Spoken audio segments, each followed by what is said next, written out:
আসসালামু আলাইকুম রহমতুল্লাহি ওবারাকাতু। আশা করি সকলে ভালো আছেন, আমিও ভালো আছি।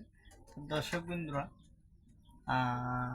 আমার এই ছোট্ট খামারে যে কবুতরগুলো আছে সেটা আপনাদের আজকে দেখাবো পুরোপুরিভাবে। ছোট্ট খামার বলতে আমার এই খামারে মোট 13 পিস, মানে 6 জোড়া 1 পিস কবুতর আছে আর 1 পিস বাচ্চা আছে। দেখেন বাচ্চাটা অনেক বড়ই হয়ে গেছে, বাচ্চাটাও দেখাবো। আহ, এখানে 2 জোড়া বাচ্চা হয়েছিল। 2 জোড়া বাচ্চার মধ্যে আপনারা ইতিমধ্যে অনেক একটা ভিডিও দেখেছেন। ছোট্ট একটা বাচ্চা নিজে হাত দিয়ে খাওয়াচ্ছি, মানে ওর মা বাবা কেউ ওকে খাওয়াতে যাচ্ছে না, মানে অল্প অল্প খাওয়াচ্ছে। আর ওটা বড় করেছে।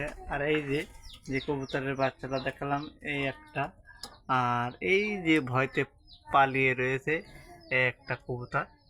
আর আর উপরে দেখেন এটাও হচ্ছে, এরা কুটো টেনেছে দেখেন। হ্যাঁ, এর মধ্যে দেখেন কত কুটো টেনেছে, 2 ঘরে কুটো টেনেছে, অথচ ডিম পারে নাই। এইখানে কুটো টেনেছে এইখানে। আর খাবার হিসেবে আমি তাদের কি খাওয়াই সেটা আপনারা দেখবেন। এই দেখেন আমি হাতে করে দেখাচ্ছি আপনাদের।